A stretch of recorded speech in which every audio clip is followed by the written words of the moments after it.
with your host, Mr. Uhel Barrickman.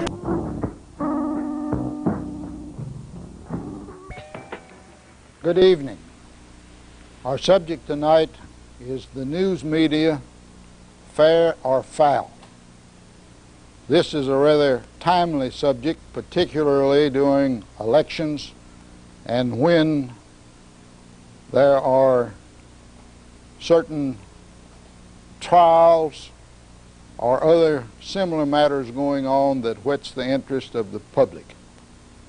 There are always accusations of unfairness on the part of the media or being partisan to one side or the other. To discuss the subject this evening, we have with us two distinguished gentlemen. Steve Crabtree, who is the program director of WBKO Channel 13 in Bowling Green.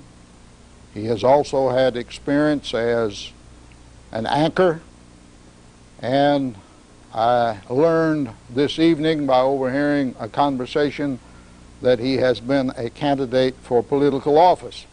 So he should be able to give some opinions on both sides of the issue as to whether the news media is fair or foul. Our other guest is former Governor Louie B. Nunn. He certainly needs no introduction to this audience. He has certainly had plenty of experience with the news media, particularly since 1965 and thereafter. So I think he is well qualified to discuss the issue. I'm going to start the program by asking Mr. Crabtree to tell me what he thinks the function of the news media should be. Boy, how long is your show? I think we're going to be about 4 hours too short if it's only an hour long tonight. Actually, the function of the news media under our great free press, free society here in America should be to inform in a fair and unbiased manner.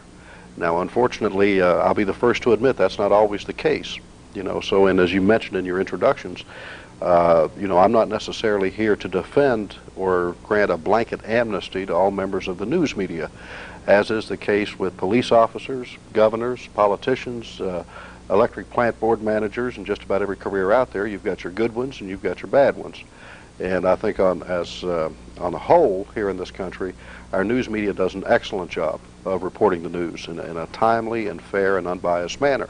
However, there are occasions which I think we should here tonight make the public aware of, instances where they will slightly, perhaps deliberately or inadvertently slant the news in one particular direction or another.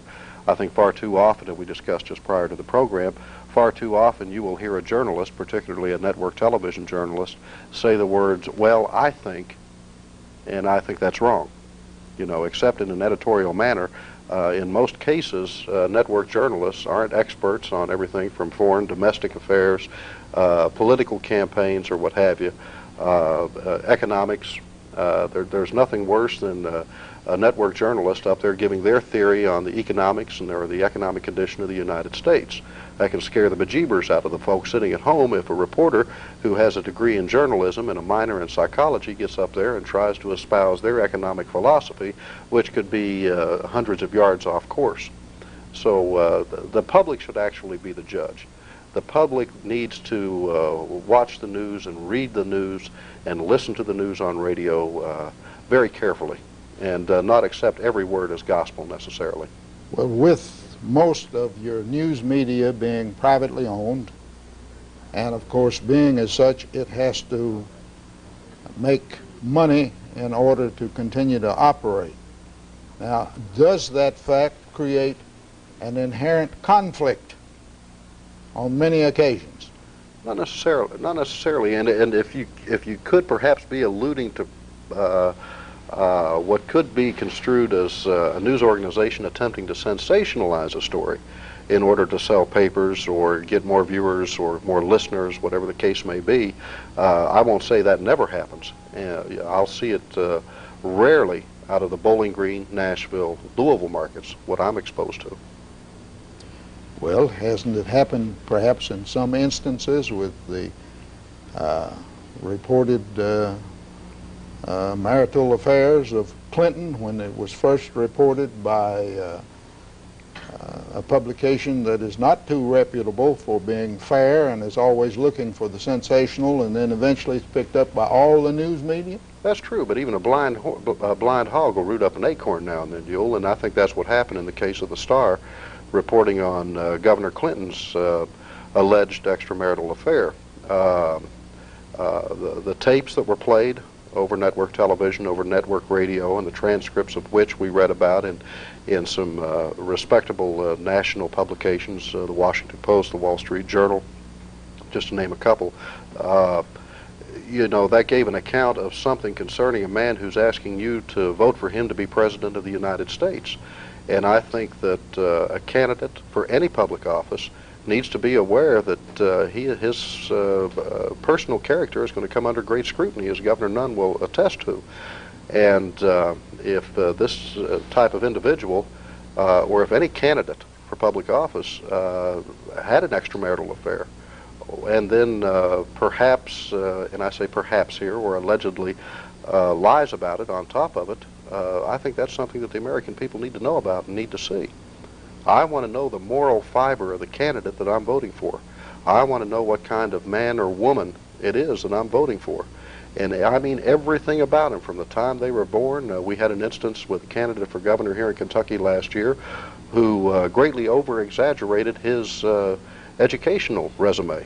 Billed himself as a graduate of a university here in Kentucky, which he did not graduate from. Billed himself as someone who attended another university when we understood he just took an insurance course there. Over-exaggerated his military record. And this is the true job of the news media, to expose somebody who might otherwise attempt to deceive the public. Governor, Steve has already conceded that there are times when the news media are not always fair and do not always do straight reporting. From your experience over the years, would you say that generally you've had fair treating or unfair treating by the news media? Well, it's varied from time to time upon different subject matters. Of course, you could take specific instances, and excuse me, in specific news media. You could use the Courier-Journal as an example. And the Bingham family was very biased, according to their own daughter. They were biased to the extent that Mr. Bingham said he didn't even want to play golf with a Republican, and didn't want to associate with Republicans, and their newspaper consequently never endorsed over 3 or 4 Republicans that I can remember. So they had a political bias. And then I think sometimes we find the news media a bit hypocritical.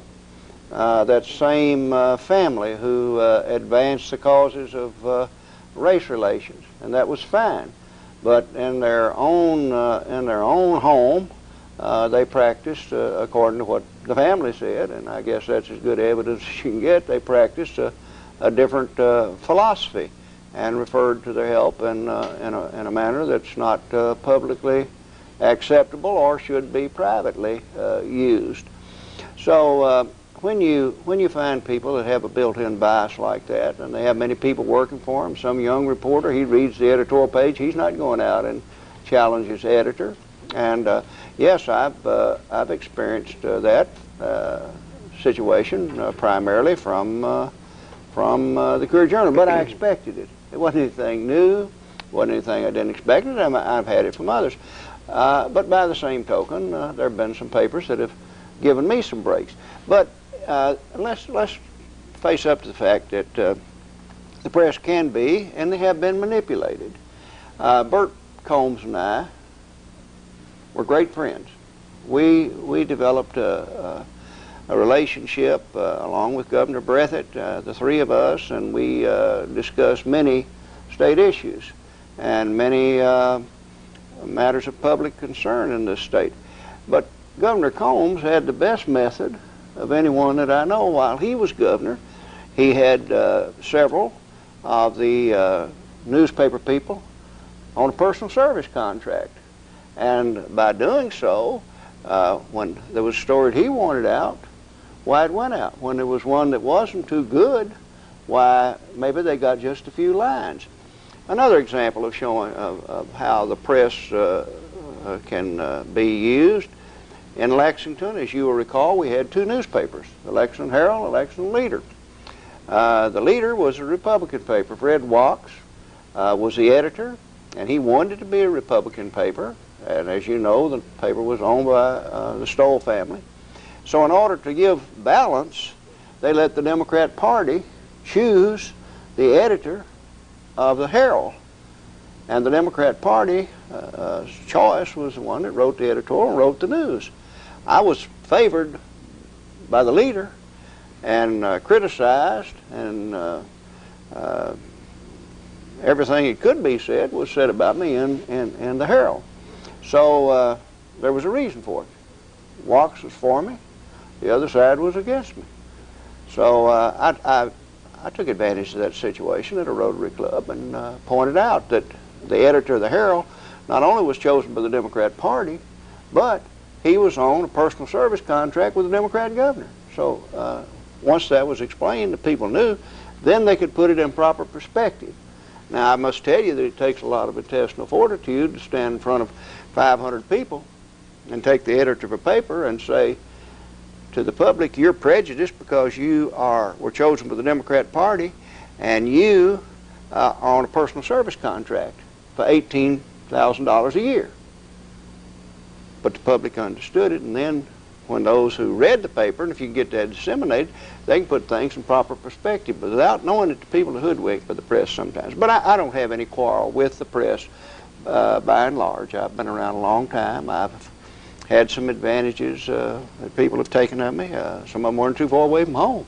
But at least some of them were kind enough to come back and apologize for it and say that they'd made a mistake. So if you're out there in the world, you have to take it as it comes, and I've always accepted it and tried to get my licks in when I could. I think you've done a really good job getting Oh, the he's licks great in at it. from He's time great to at it. time. There's no doubt about that. I would remind the audience that we would welcome questions from the audience. Call in. The number is 651-8341. It's not often you have two gentlemen of this caliber that you can call in and ask various things concerning the news media. Am I to understand from your comments that it is common custom in most of the administrations in Kentucky to have news personnel on personal service contracts with the state? No, I wasn't fortunate enough to do that, and I don't know of any others that did. That was back several years ago. The political world has changed now. I'd say if there's anybody had them on personal service contract, it'd be the legislature. But certainly, I don't think. I know somebody named Steve Nunn that might take issue with that, Governor. And well, of course, Steve, he's my son, and he's entitled to take issue. We take issue with each other. Thank God he has a mind of his own. If we're both the same mind, one of us wouldn't be necessary. Well, he wouldn't be your son if he wouldn't take issue with you, nor would he be the son of his mother. Well, I can agree with both of those. You're not going to get in a quarrel with me concerning the family. I'm curious, Yulin, if I could ask the Governor this question. After you made those charges, though, toward that individual, before those 500 people in Lexington, were the charges printed in his newspaper that you made? I don't recall. I think that there was something said about it in his paper. But I'm of the impression now that the media has changed a great deal in the time that I've been in public life since 1950. The reporters are different. In those days, they felt that they had a responsibility to report the news, and they didn't editorialize it. The people who wrote the story gave the facts, as Sergeant Friday once said, and they left it up to the editorial writers or the people to draw their own conclusion. And today, I think that the stories are colored by those who write them and give their own impression. And they don't seem as colorful anymore, and they seem to want to sensationalize rather than giving the people the facts. I think that the freedom of the press has been greatly abused in this country. I think they're abusing it. I don't think our founding fathers ever intended that the press should have a, I think they intended that they could write or print or do video of anything that they wanted to do, but that they were not immune to the liabilities of other people. I don't think it was ever intended that they should go that far to be with where the person who was charged had to prove the malice, because as you as an attorney, and I know that that's next to impossible unless you took a consistent series of untrue articles over a period of time. You might be able to, but I've never known of anyone's been successful against the news media in a lawsuit of any consequence. One thing, you'll occasionally, I'll have the, excuse me, the opportunity to lecture a class, journalism or communications class, either at Western or when I was in Lexington at the University of Kentucky or Eastern Kentucky University and what have you. And the one thing I've always told those students, if they were getting into television to be journalists, that's terrific. But a lot of them read about the Dan Rathers of the world making $3 million a year. They see it as a business of glamour and glitz, as opposed to a position where you are indeed a public servant within a private trust. And unfortunately, the Edward R. Murrows, the Eric Severides, we just lost a great one not too long ago, Harry Reasoner. The journalist of that caliber is something that is passing. And we really don't see anybody coming up within the network ranks, and I'm including all 4 networks, and when I say 4, since we're on the Glasgow Plant Board cable system, I'll include CNN in this case, but not on ABC, CBS, NBC, or CNN do I see anybody of that caliber coming up through the ranks, or presently sitting at the anchor desk, who, as the governor referred to, gets up there and reports the facts, the who, what, when, where, and why, and lays off of the word painting and the glitziness of it, and where you don't have to be that colorful. The people sitting at home want to hear the news. They want to hear the facts.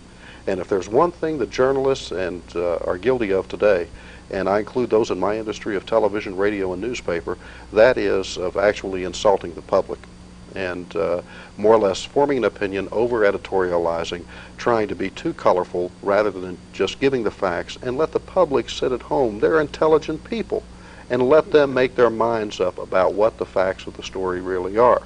Now, my view is considered very old-fashioned and very unpopular in big city newsrooms like Nashville, which has kept me out of those kinds of markets before, because I've sat with 2 news directors that I know of in Nashville, and I've sat there and I've shared that philosophy.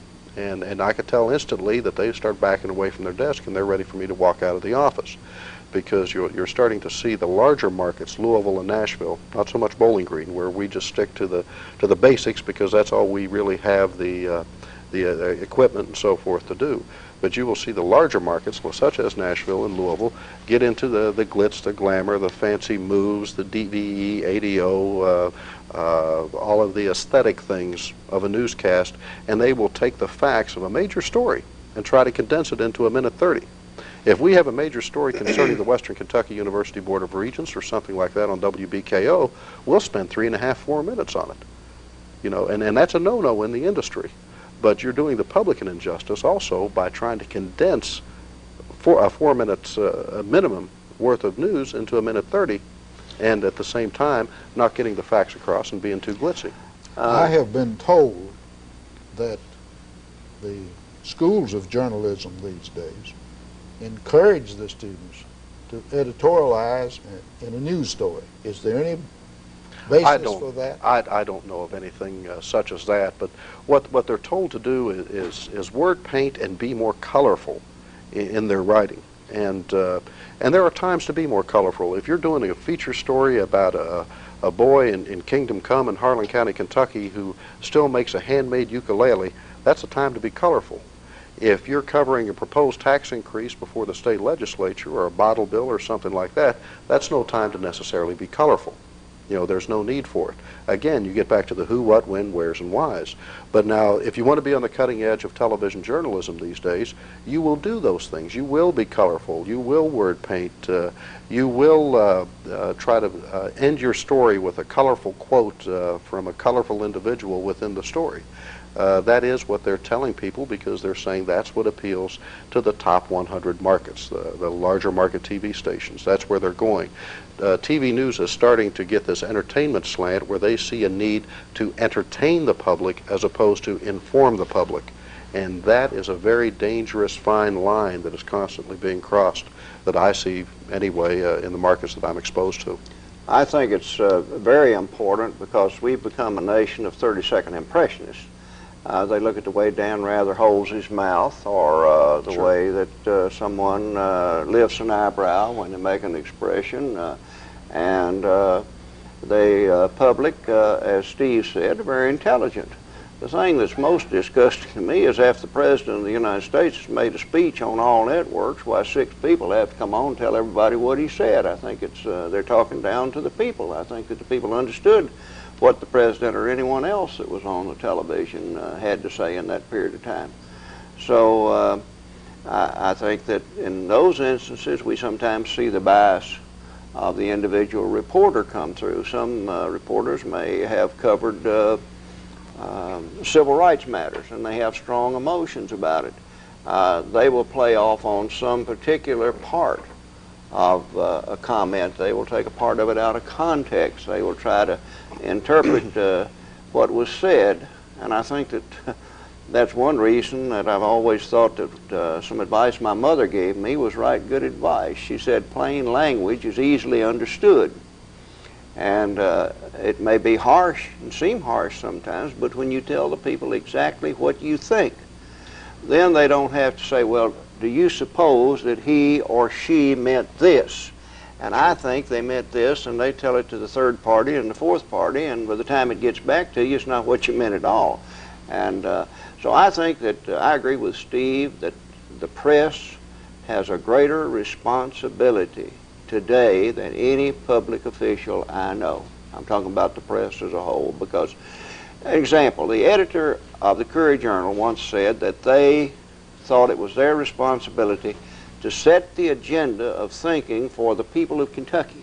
And if they editorialized enough, if they wrote enough about a particular subject that everybody started talking about that particular thing, that they would establish the thinking on a particular subject and direct the thinking of a particular subject in the Commonwealth of Kentucky.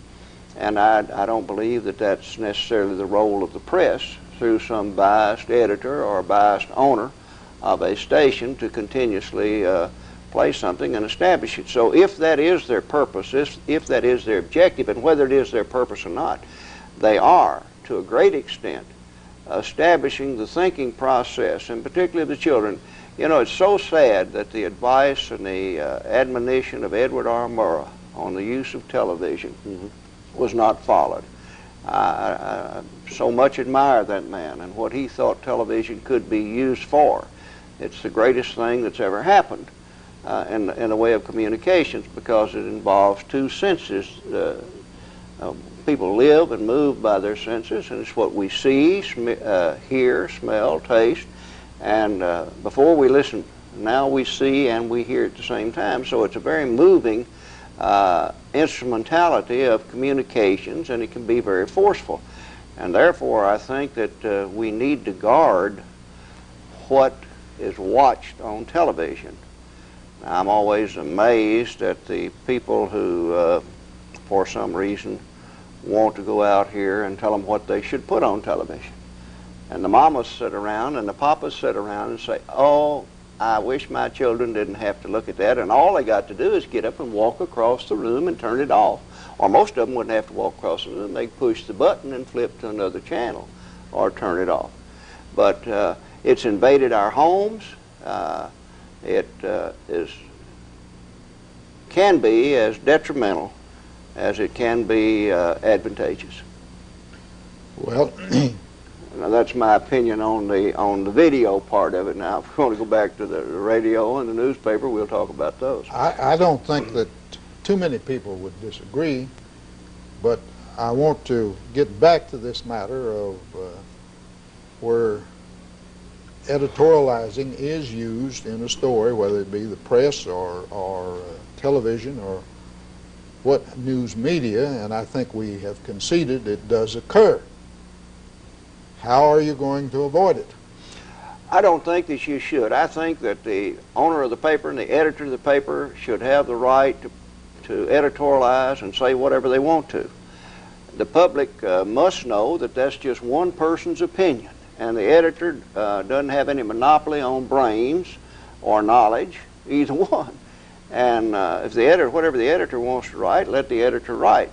But let it be on the editorial page where it's clearly marked, and not in every column that every journalist or staff writer, whomever might be, is hawking the same line that the editor puts out. Well, I agree with you, but again, I think, and we'll go back to the Courier-Journal, I think that they have a certain slant insofar as news is concerned in Kentucky. Going back to what you stated a moment ago as their objective that they had stated about controlling thought in Kentucky and so forth. When you've got a paper like that, what are you going to do about it? Well, you'll let me jump in here, and I don't want this to turn into a Courier-Journal bashing session, because there's some very fine reporters that work for the paper. When I covered the state capitol for election and TV station, I worked with many of them that are still on staff today. Some actually superb writers and some of the best journalists in the country work for that newspaper. I agree with you that at one time they had a very far left slant when they were owned by the Binghams, but now since that newspaper has sold, since so many of the major newspapers in the country have sold to out-of-state corporations, in some cases foreign corporations, the local stranglehold that the owners used to have on that particular medium no longer exists to the degree that it does. Now, something else about journalists in general that should be pointed out here, and this isn't a blanket categorization of journalists, but journalists tend to be, especially the younger ones, very idealistic. They tend to have a leftward bent. They tend to be a little bit more liberal. They tend to always be for the underdog. If they feel that a big bad politician... Not always for the underdog. There had been a lot more of them had been for me, because I was the underdog most of the time in politics. but if they happen to sense that a big bad politician, and I say this from remembering my younger days working as a reporter, even going back to my teens for a small newspaper in West Virginia, if they sense a big bad politician is doing something wrong to the people, they will go after that particular politician. And to quote Dan Rather, anybody who tells you that you could be totally unbiased in reporting the news is telling you a bold-faced lie. It is impossible. You cannot do it. It's impossible. That's why we, within our news organization at WBKO, have a news director to edit copy, and we have an assignment editor to edit copy. That's why most newspapers have managing editors, city editors, and what have you, to proof that copy. So it should come through the system with an unbiased account of what actually took place at the particular event or whatever the reporter is reporting on. Unfortunately, that doesn't always happen, but there are safeguards in place. But going back to what Governor Nunn talked about, they should be allowed to be thought-provoking and have editorials and commentaries and what have you, but they do belong on the what we call the op-ed page, the opinion and editorial page. And as far as newscasts are concerned, I'll watch a lot of newscasts, particularly in Nashville, and they will have these commentaries and editorials appearing within the newscast, which more or less colors it as being a news account or a factual account of something that's taking place. That's wrong. That's no. I agree, and that's my point, but how do you control offender, it? How do you control that? You write them. You write them. You tell them that this is wrong. I turn your news on to watch the news, not to hear editorials, not to hear 20 different people's opinions. I want to know the who, what, when, where, and why. How much is it going to cost me? How is it going to affect my head, heart, health, and pocketbook? That's what I want to know. And the public sort of takes it for granted. You know. But how many people are you going to have that's going to take the time to do that? Well, and we have at the same time. Just exactly what you're talking about is going on in these news organizations, and oftentimes are influencing the people without given them the actual factual basis of various questions. Now, we have quite a few that call us, some very vocal individuals if they disagree with something that we said.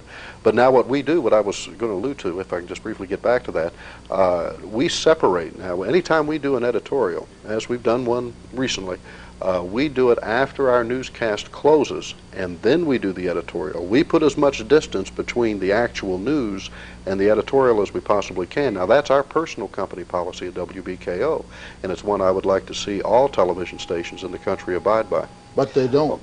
I think, well, I think the opportunity that they afford you to answer those editorials. I agree, but I'm not talking about the editorials. What I'm talking about is the slanted news stories. Well, how do you control that? And there are slanted news stories out there in the papers, on television. There are no controls. No, and I don't think there's any way that they can be controlled, and I don't think that the government should try to control them in any shape, form, or fashion. I think the farther the government stays away from the news media, they've gotten too far involved in it now through the courts and the interpretations of our laws and what they can do and who can have a channel and who can't have a channel. They set aside certain channels for certain people, and I think that the government has injected itself into the lives of people too much already, and to indicate in any shape, form, or fashion the government should inject itself farther into the news in any way. Look what's happened to the telephone system. You can't call home from Louisville, Kentucky unless you got 4 different cards, and then you have to call collect and take out a second mortgage in your home to do so. Yeah. I remind the viewers once again to call in with questions. We would welcome them. The number is 651-8341. I agree with you, Governor, that the government should not be in the news business. But you and I both belong to a profession. There are other professions, and they do have disciplinary bodies. As far as I know, there's nothing in the news media that corresponds to any of that. I think an individual, and I believe you would agree, an individual has got to be able to discipline himself. A corporation should be able to discipline itself. The news media is referred to, and correctly so, as the fourth estate, or the fourth body of government, after the executive and the legislative and the judicial. There are controls on all of the others, but there's no self-discipline that I know anything about or have ever heard of, insofar as the news media is concerned. The government made that possible. The judiciary made it possible for the news media to conduct itself that way by extending the freedom of the press. I think the responsibility rests solely with our own government, because the media is no longer held accountable for anything they say or do. And if lawyers, doctors, any other people that were not held accountable, they're now holding the members of Congress accountable. The public is out there for all the checks. They couldn't raise their salaries fast enough to cover their cold checks, even though they tried as hard as possible. But in any event, the public is taking issue with it, and the media, of course, is helping to do that. But again, I believe there has to be freedom of well, I agree with that, but I do think there should be some discipline somewhere within, the organization. Are you hinting at some type of review organization? For instance, the Kentucky Broadcasters Association, rather than it being some type of benevolent organization, do you feel that it should be some type of policing organization? I think there should be some policing organization, not by the government, but within the body itself. But you know, one thing I've seen over the years, and I've seen it happen in newspapers, and I've especially seen it happen to television and radio stations. A few moments ago, I said don't underestimate the intelligence of the public, the reading public, the listening public, and the viewing public. And time again, I have seen a news organization abuse its great privilege given it under the laws of this country. And I've seen that news organization go straight down the drain. and take a lot of poor innocent people who happen to be working within the same organization with them. I've seen that, as I said, particularly happen to television stations. When the public senses, and as I said, the public is not dumb, when the public senses that they are being given less than a factual account on a regular basis, the viewership drops. Therefore, the revenue for that organization drops. Therefore, there are layoffs, etc., etc. Hence, you have one particular network news organization in this country that is in the process of laying off hundreds and hundreds. Once the staple for all other news organizations to follow, once called the Great Black Rock, is now crumbling before our very eyes. And I think it is because the drop in viewership, the ensuing drop in revenue, and therefore proof that the public is not stupid. Yeah, but the news shouldn't be based upon revenue. You know, that's a business, and if you're going to base it on revenue without any morality or sense of responsibility, then corporations and everybody else should have the same opportunity that the news media does. Just go get it any way you can, say what you have to say to do it, and that's what it's amounted to. There's been a lot of people destroyed by stories that later were not confirmed, but it stayed with them all their life. That gets back to question that I raised in the beginning, that in some respects there's an inherent conflict with the need to make money in order to finance a news media or a news organization, and at the same time to be fair and accurate in the reporting of the news, because ultimately, to be successful, if it's a television station, it's going to have viewers. The more viewers it's got, the more ads it's going to sell, the more money it's going to make. And the paper, the more readers they have, the more subscriptions they're going to have, and the more ads they're going to get and be able to charge for them. And with the result that if certain scandal or something comes along, or certain issues that they think that they can formulate a certain way and will lead to increased readerships or viewers, they are mighty tempted to do it, and I think in some instances do it, and with the result that you have distorted news. And again, I get back to the idea that not the government, but there still should be some mechanism within the news media that acts as a discipline, just in the as we have in the legal profession, the doctors have, and other organizations Well, have. you know, there's another thing that I take issue with in the news media. I may be a public figure in the eyes of the news media, the fact that I held a public office, but I've observed that members of the so-called public figures family. I recall an instance here locally where there was a public official's son was involved. Anytime any member of your family is involved, they take the same prerogatives as if they were public officials, and they're publicized because they happen to be a member of your family. And then once you're a public figure, you're always a public figure. You're fair game for the news media all of your life. And I think that while you're in public office or when you're seeking public office, that is one thing. I have no quarrel with what they say, write, or do if it's factual and not editorialized and not biased and prejudiced. But by the same token, I don't feel that I should have to be at the mercy of the news media the balance of my life, because if I'm out on the farm and I'm not doing any thing out there of any great consequence, I don't see why that I have to be written about in a way that gives them a greater privilege than they have against the average citizen out there. Well, I agree with you to an extent, Governor, but in your particular case, you've spent as much time at Morehead State, Kentucky State, and most recently Western Kentucky University as you have on the farm. And then also you've been very active politically in the state Republican Party, and most recently in Mr. Forgey's campaign, so on and so forth. And you are viewed as, and I don't mean this in a derogatory manner, but you are referred to as the elder statesman of your party here in Kentucky. You are the patriarch of the Republican Party in Kentucky. Henceforth, you open up the door for public scrutiny because whether you like it or not, you are still a leader. You may not be elected any longer, but you are still looked to for advice, guidance, and counsel from people within your party, and I'm sure from outside your party as well. Several instances I'm aware of that.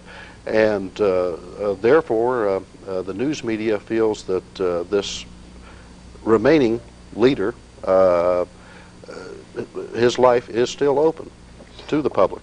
Oh, I certainly agree with that when I am active at Moorhead, or and I guess that I do belong in that arena, and I guess I'll stay in that arena because I feel that having held public office, that I have a responsibility to this state.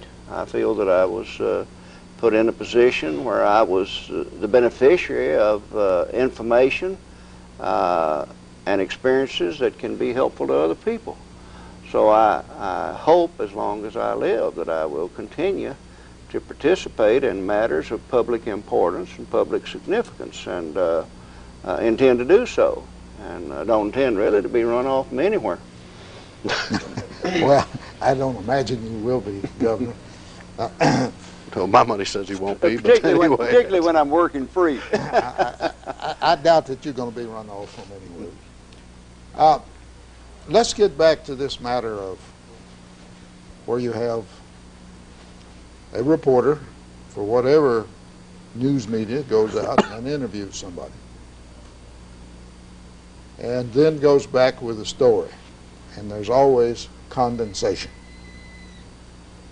How do you, not always, but generally, and particularly on television, there has to be, Sure. insofar as the time element is concerned. Sure. How do you go about that? Well, that's a very tricky process. Uhel, and let me preface that with saying this. Far too often, and I think my generation is perhaps most guilty of it, because we were raised, I'm 36 years old, I'm of the television age. I was raised on the boob tube, and I think many of those in my age or in my generation are teaching their kids that they can watch television news and that's all they need to know. And that's a very serious mistake. You know, what I tell people when I go out and speak to Rotary clubs, Kiwanis groups, or what have you, is that you hear it on the car radio on the way home. You hear about a few of the details. You go home, and before dinner or after dinner, you sit down and watch the evening news. You hear basically the same thing that you heard on the radio, but you see pictures with it. You get to see the grimacing face or the smiling face, whatever the case might be. You get to get a better sense of the emotions surrounding the situation, along with the facts that you heard on the radio. Then you owe it to yourself to go out and buy yourself a newspaper, either that night or the next morning, whenever that full news story appears, and read another account of it. And I think I think part of our problem with voter apathy in this country, even, and it goes back to people's hesitance to get involved in government and get involved in the process, where you see 20%, 30% voter turnout, when people in other countries are fighting and killing to get the right that we have in this country, is an uninformed public. And I think basically that's what we have in this country, particularly here in Kentucky. They are very reluctant to go beyond that radio newscast, that television newscast, and go out and buy a newspaper and read a more detailed account of it. Okay, I'm off my soapbox there. But what I'm saying is people should not deprive themselves of information, because that's something that no one can take from you. Knowledge is not something that can ever be taken away, not even by a court. But getting off that soapbox and getting back to what you were saying, again, for instance, in our news organization, a reporter goes out, covers a story, comes back in, he or she knows that sitting down at that computer terminal or the typewriter, whatever the case might be, that they need to get into the who, what, when, where, and why, and then also make sure they cover our personal philosophy of head, heart, health, and pocketbook. You know, those are the areas. You know, we sort of added the 4 H's to the 5 W's within our news organization. They need to get all that information into their 2-minute and 30-second, 3-minute news story, whatever the case may be, sometimes perhaps even a little bit shorter than that. And then any time before a story is edited in our news organization, it goes straight to Gene Cantrell, who is our managing editor, our assignment editor, and it's looked over by him. Then it goes to our news director, and it's looked over by him. And so it actually goes through 2 editing processes before it actually is committed to videotape or that finished product that the people see on TV. So it's a case of 3 heads, 2 heads, 4 heads, whatever, being better than one. Because if other people separated from the story, you know, a reporter will sit down and write a story and they'll know something and inadvertently leave it out. And what we try to do is not create any questions with our news stories that we put on the air. We want to try to answer as many as we possibly can. So it goes through a pretty complicated editing process. And I realize not all television news organizations go by this, but we happen to be very old-fashioned still in our approach to news. Yes, but by the same token, if there is a feeling about a particular person or a particular issue, it's quite easy to, with those people who screen that, to put more emphasis on one side than they do on the other. In other words, they put more news about if there's an issue. Example, the situation at Western between the boards of regents up there. It's quite possible that more emphasis will be given to what 2 said than what 6 said. And who makes that decision as to where the emphasis is going to fall? I would say, you know, the case that you're referring to, Governor, I'm sure is Regents Catron, and I can't think of the other gentleman, who seems to be siding with him on, allegedly siding with him on issues. Regent Bartley? Well, yes, now that you've called his name. Now that I've recalled his name, it happens to come to you. But you know, the case that you're referring to, you also have to weigh the substance. Now, you can have 6 people get up there and talk for 2 hours and say nothing, and you can have 2 people get up or 1 person get up and say something and then be able to substantiate what he says. Now, if somebody gets up there and makes a bunch of empty, hollow statements without any substantiation, that has to be weighed. You know, what is the newsworthiness of that particular statement versus, you're an attorney. You know, it's the same thing basically as going in the courtroom. You've got to have evidence to substantiate your claims. Mm-hmm. And reporters look for substantiation. So what you do, then where do you get you take what one person said, you weigh what this person said because you feel that what they said is more important than what somebody else said. Mm-hmm. Now you're getting into this very question that I raise about what happened and what somebody said. Again, I think that if you're going to report the news, you should say, at a meeting today, this and this and this and this occurred. Mm-hmm. And period. But if somebody walks in... Instead, and I'm not being critical, what many stations do, they go over and they pick out one individual and they let them comment on what happened and what they thought about it, and then the other side is not heard at all. So therefore you're stating the where, the when, and what, and why, and then you use some other person to color the story. Well, oftentimes, if a reporter is not politically astute or involved in politics, the lines of division are not that discernible, and they're hard to see who's on what side. But now, however, there was an instance where the Joe Iracane side of the Regents controversy came out with a voluminous document, and 3/4 of our newscast was spent trying to dissect and present the facts or the purported facts that were contained within this voluminous document. I didn't mean to get into the Western thing. I'm just using this as an example. I'd love to. That's okay. Well, I would too. As a matter of fact, I'd love to do a 30-minute program on your channel down there, if you would, and make a few revelations. That could be arranged, Governor. That could be arranged. Yes, all right. Well, then we'll talk about that when this program's over, because I think that there's a lot of things Watch Channel 13 for further details, folks. Yes. Yes. Fine, because I think there will be more. But what I was using that is an example that we're all familiar with, where you go to a particular event. Let's say it's a political speaking, and we got the Democrat and the Republican candidate, and you talk about the issues and where they stand on education and health care, and that's what they both said. And then you go over to one of the candidates and let him or her make comments about how they feel, or you put them on where they get the advantage of the video, mm-hmm. and the other one doesn't. Now, I've never seen that happen on our station.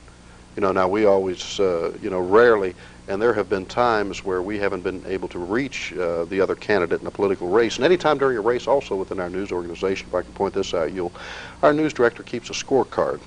If there's a particular race for governor, U.S. Senate, Congress, whatever the case may be, and he keeps a little notebook, and he logs how many stories each candidate has had and how much time has been dedicated to each particular candidate to make sure that it is balanced. Because now we, unlike newspapers, let me point this out, we, unlike newspapers, are governed very strictly by the Federal Communications Commission. And all that anybody would have to do to retaliate against our news organization is to complain to the FCC, who would be down our throats in a heartbeat. And have on occasion with various television stations, not ours, fortunately. They've never had cause, to my knowledge, but they have jumped on some others. Well, getting back to what you referred to as the soapbox about reading the papers and so forth a moment ago, Mm-hmm. most people nowadays, I don't think, are reading the papers. No, they might be scanning it. They scan it, but again, that makes it more important for the television personnel to be much more cautious than they would be otherwise. Let's don't use the word cautious. Let's use the word responsible. Well, cautious and responsibility. I think that the news media, as I said earlier, has as greater responsibility, if not more so, than the governor of the Commonwealth of Kentucky. The news media in Kentucky has a greater responsibility than the governor of Kentucky. I wouldn't argue with you at all, but my point is I don't think they're exercising it. And well, I've seen some instances where I thought they were doing about as well as the governor did. Well,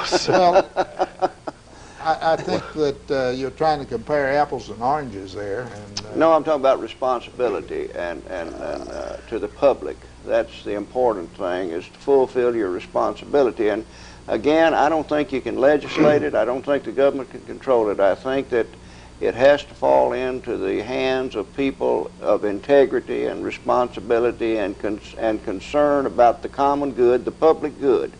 When the newspapers and owners have the biases that I spoke of earlier, when the TV stations have some personal reason to color the story, as long as that exists, and I guess it always will be, because I hope we're all human, then it's going to occur. But I think that if responsible people know what their duties are and they see that their employees fulfill it, that this problem that you speak of could go a long way toward being solved. Okay, let me point out also, and before we run out of time, we're critical of our system, and it's not perfect. And nothing created by man, which our news media is perfect on this earth, and it never will be perfect. But no matter where you look, no matter how far across the globe you search, you won't find a free press equal to the one here in the United States of America. As I said a few moments ago, a lot of people take for granted their right to vote. A lot of people take the free press for granted. Moving beyond that to the age of electronic journalism, as we saw in the war in Iraq, in the Persian Gulf, people sat mesmerized by their television sets, much like they did next to their radios during the big one, WW2, when they were listening to the likes of Edward R. Murrow reporting from London, England, which was taped, by the way, and never live, to my knowledge. And they sat and they heard live reports as the bombs were being dropped on Baghdad. You sit and we hear the State of the Union addresses delivered by the President of the United States, the State of the Commonwealth address live as delivered by the Governor of the Commonwealth of Kentucky. And be it slanted news coming from a particular partisan political figure, or being a factual tragic event such as the San Francisco earthquake. People sat all around the world and via satellite technology watched the tragic circumstances evolve on the West Coast after the earthquake took place. This happens time and time again. As I said, it's not perfect, but it's still by far the doggone bestest news gathering organization anywhere in the world. Steve, I agree with you, and I think I defend the press. I've been the beneficiary of it, and I've been the victim of it. But it's still the best. But let me ask you, and I'd like Yule's opinion from a legal point of view, and I'm not supposed to be asking questions. You talked about the war and what went on. And the press insisting on being there and knowing when they're going to bomb you or World War II, what they're going to do, and we want to go up front and show the whole world what you're doing. And in the opinion of the press, there are no secrets, or there shouldn't be any secrets that the public has a right to know. Do you share the view that the public has the right to know about things that's going to affect the lives of human beings out there in time of war, or the most personal things about an individual? My stand on this has always been very simplistic. It is the reporter's job to ask every question that he or she can possibly ask to try to get as much factual information as he or she can possibly gather. If a general, 3- or 4-star general of the U.S. military is dumb enough or naive enough to answer that particular reporter's question in a purely factual manner and reveal that information, then the chips have to fall where they may. The reporter cannot be judge and jury as to what information is released and what information is not released. I have personally sat on stories covering news on a local basis about drug busts that were coming up, other stories that could have hurt more than it helped.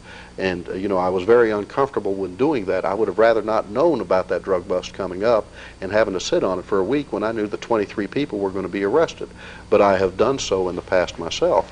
But in the matters that you're referring to about the Persian Gulf War, those reporters covering that war owed it to the moms and dads and the brothers and the sisters of the troops who were over there, who were back here in this country feeling great anxiety for their loved ones that were over there fighting for peace, to bring back as much information to this country about what was happening to their sons and daughters as they possibly could. And as I said, if a senior ranking member of the U.S. military is dumb enough to reveal strategic information, then he needs to be busted to buck private and sent back to Parris Island. But there's another side to the story. Again, they're humans. Some of them are that dumb. And if then they have no business being where they're being. Wait just a minute, though. But if they do make that mistake, and the other side is watching too, as they were in the during the Persian Gulf War. Persian Gulf War, it can result in the loss of lives of thousands of American soldiers too. So there's two sides to this. Certainly, certainly. And during World War II, the news reporters, and I happen to have been in that war, and I know that there was information that they got from time to time that they didn't reveal. And it's a good thing they didn't reveal it. And the same thing happens today, Uhel. It really does. But not as much now. Not as much now with the TV cameras going everywhere and so forth. There's no way that you can control it if you want to, as well as you did during World War II. No. And there's both sides. I know where you're coming from, but there's another side to that story also. But with technology being as it is today, as I mentioned earlier, a lot of those reports back in World War II were 2-3 weeks delayed getting back here to this country. And that didn't hurt anybody. Not necessarily. Amen. Not necessarily. Amen. That didn't hurt anybody. But now there isn't that wait. You find out about the news instantly as it happens, and there is that fight for the scoop. And you know, and oftentimes it causes a near catastrophic situation. And I cite a situation on CNN that many of your viewers read about recently, and very hurriedly I'll tell this story, where a CNN producer went running into a cable network news anchor with a note saying that the president was dead when he had become ill at the dinner with the Japanese Prime Minister and had, well, there's no other way to say this, vomited. He thought the public had a right to know and couldn't wait 2 minutes. You know, if you did, they'll well, find fortunately, it out sooner or later. fortunately, that wasn't reported, but ultimately that story leaked out where they went with unsubstantiated information that President Bush had, in fact, died. And fortunately, that was not reported, or that would have sent a country into, my heavens, all kinds of disarray. But too often, yes, the news media runs for the scoop, and they let their mouths perhaps run a little bit faster than their brains. But again, it's not a perfect system, but it's the, as I said, it's poor grammar, but it's the bestest around. I agree, it's the best one around, but I still think that within the system, we need more discipline. Right, right. I agree with that. Self-discipline. Self-discipline within the system, and I don't see the system trying to do it. Gentlemen, it's been great. I've enjoyed it. I'm sure that the audience has enjoyed it. Thank you for coming. I would remind the public that in case you haven't picked up Steve on comment on Kentucky, you're missing a good program. I think you do a good job. Thank you. I believe you would enjoy it, and normally if it isn't kicked off for a ball game or something, you come on at 12 noon on Sunday. 12 noon on Sundays. World League football's kicking up, so we're going to be moving it around. Check your local listings. It's a good program. I recommend it to you. And again, thank you, gentlemen. Thank you.